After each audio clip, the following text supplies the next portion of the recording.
Cartoons Cut. मेरा नाम है हरिया, मैं काम करता हूँ बहुत बढ़िया, खाता हूँ खाना और रोज गाता हूँ गाना। अरे यार, आज तो बहुत देर हो गई। इस खतरनाक जंगल को देखकर तो मेरे हाथ पैर ठंडे हो गए हैं। अगर मैं वक्त पर गांव नहीं पहुंचा तो मालिक बहुत नाराज हो जाएंगे। तभी हरिया को एक आवाज सुनाई देती है। सुनिए हरु जी। अरे, ये आवाज किसने दी? तभी हरिया को सामने कुछ दूर एक औरत खड़ी दिखाई देती है। अरे भाई, ये औरत अकेली इतनी रात को इस जंगल में क्या कर रही है? चलकर पूछना पड़ेगा। फिर हरिया अपनी बैलगाड़ी उस औरत के सामने लाकर रोक देता है और उससे पूछता है। अरे सुनिए, आप इतनी रात को इस खतरनाक जंगल में अकेली क्या कर रही हैं? तभी वो औरत मीठी आवाज में कहती है, अरे हरु जी, आप आ गए। मैं कब से आपका इंतजार कर रही थी। वैसे तो यहाँ से काफी लोग गुजर चुके हैं, लेकिन मैं खास आपका इंतजार कर रही थी। अच्छा, तुम सच कह रही हो? मुझे तो यकीन नहीं हो रहा है। वो क्या है ना, आज तक किसी ने मुझसे इतने प्यार से बात नहीं की। हाँ हाँ हरु जी, मैं सच कह रही हूँ। अब देर मत करिए और जल्दी से मुझे मेरे घर तक छोड़ दीजिए। हाँ हाँ, कौन सी बड़ी बात है, अभी छोड़ देता हूँ। आप मेरे पीछे बैलगाड़ी में बैठ जाइए और मुझे रास्ता बताते चलिए। फिर वो औरत हरिया की बैलगाड़ी में बैठ जाती है और हरिया बैलगाड़ी हाँकता हुआ आगे चल पड़ता है। फिर उस औरत के बताए हुए रास्ते पर चलते चलते हरिया बैलगाड़ी लेकर एक काली गुफा के आगे आकर रुक जाता है। हरिया उस औरत से पूछता है, हाँ देवी जी, आपका घर कहाँ है? यहाँ तो एक गुफा के अलावा और कुछ नहीं है। तभी अचानक वो औरत हवा में उड़ने लगती है। देखते ही देखते उसका सुंदर रूप एक डरावनी चुड़ैल में बदल जाता है और वो जोर जोर से हंसती है। अरे तू तो एक नंबर का बेवकूफ निकला। तू तो बड़ी आसानी से मेरी बातों में आ गया। अरे मर गया रे, ये तो एक चुड़ैल है। हे भगवान बचा ले, ये तो बड़ी डरावनी दिखाई दे रही है। और फिर अगले ही पल हरिया की बैलगाड़ी में रखा सारा सामान हवा में उड़ता हुआ उस काली गुफा के अंदर चला जाता है और वो चुड़ैल भी उस गुफा के अंदर जाकर कहीं गायब हो जाती है। हरिया ये नजारा देख बुरी तरह घबरा और परेशान हो जाता है। अरे, ये चुड़ैल तो मेरा सारा सामान लेकर गुफा में गायब हो गई। अब क्या होगा? अगर मैं गांव खाली हाथ गया तो मालिक मेरी अच्छी खबर लेंगे। मेरी इस बात का कोई यकीन भी नहीं करेगा। फिर आखिर वही हुआ। हरिया के मालिक चंपक सेठ को हरिया की किसी भी बात पर रत्ती भर भी यकीन नहीं हुआ। चंपक सेठ को लगा हरिया झूठ बोल रहा है और उसने ही लालच में आकर सारा सामान हड़प कर लिया है। फिर हरिया को बेईमान समझकर चंपक सेठ उसे काम से निकाल देता है।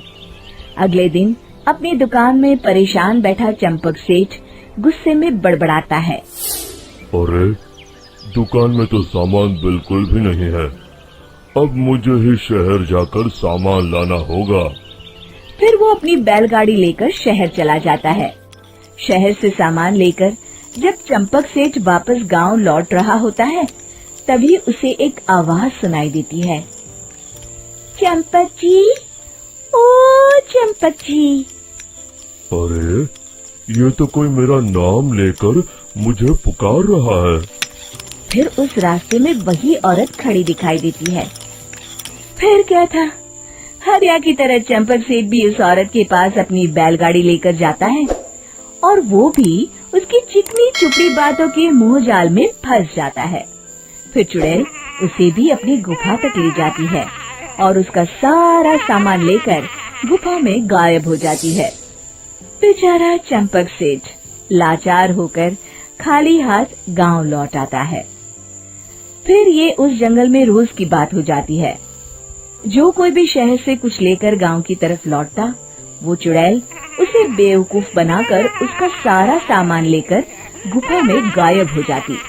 एक दिन हरिया एक लकड़हारे को उसी जंगल की तरफ जाते हुए देखता है। फिर हरिया उसे रोकते हुए कहता है, अरे भाई, क्यों अपनी मौत को दावत दे रहे हो?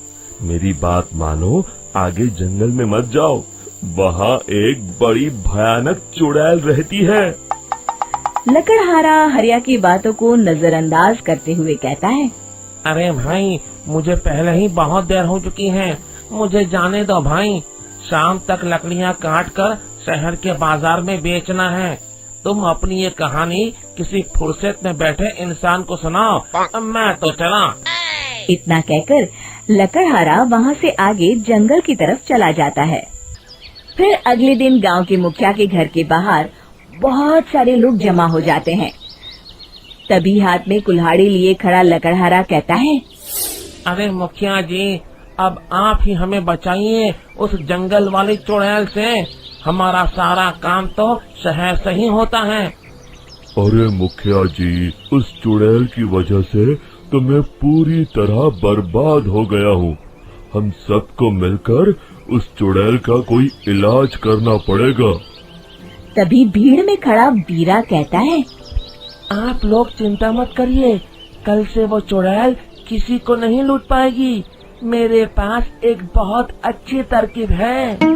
तभी चंपक सेठ उसका मजाक उड़ाते हुए कहता है, अरे तेरा नाम वीरा है तो क्या हुआ? तूने अभी उस चुड़ैल को देखा नहीं है? जाकर अपना काम कर, बड़ा आया। तब मुखिया जी कहते हैं, नहीं नहीं चंपक सेठ, मुझे लगता है हमें इस लड़के को एक मौका देना चाहिए। फिर सभी गांव वाले मुखिया जी की बातों से सहमत हो जाते हैं और वीरा शाम को एक बैलगाड़ी में कुछ सामान लादकर उस जंगल की ओर चल देता है। वीरा, ओ वीरा, कहाँ जा रहा है? तभी वीरा मुड़ के देखता है, वही चुड़ैल एक औरत के रूप में खड़ी है। अरे बहन जी, मैं आपको ही ढूंढ रहा था। देखिए, मैं आपके लिए क्या लाया हूँ। अरे वाह, तो खुद मेरे लिए इतना सामान लाया है। तू ही अकेला गांव में समझदार है। जरा देखो, मैं भी खोल के, बड़े भूख लगी है। जैसे ही चुड़ैल उस सामान पर से कपड़ा हटाती है, एक भगवान शिव की तेज रोशनी उसके अंदर मूर्ति से निकलती है और चुड़ैल अपने असली रूप में आकर जलने लगती है। अरे मैं जल रही हूँ, बचाओ! बचाओ! ओम नमः शिवाय! मर गई मैं! देखते ही देखते वो चुड़ैल राख के साथ उड़ जाती है और सभी गांव वाले भी वहां आ जाते हैं। शिक्षा बुराई पे सदा अच्छाई की ही जीत होती है।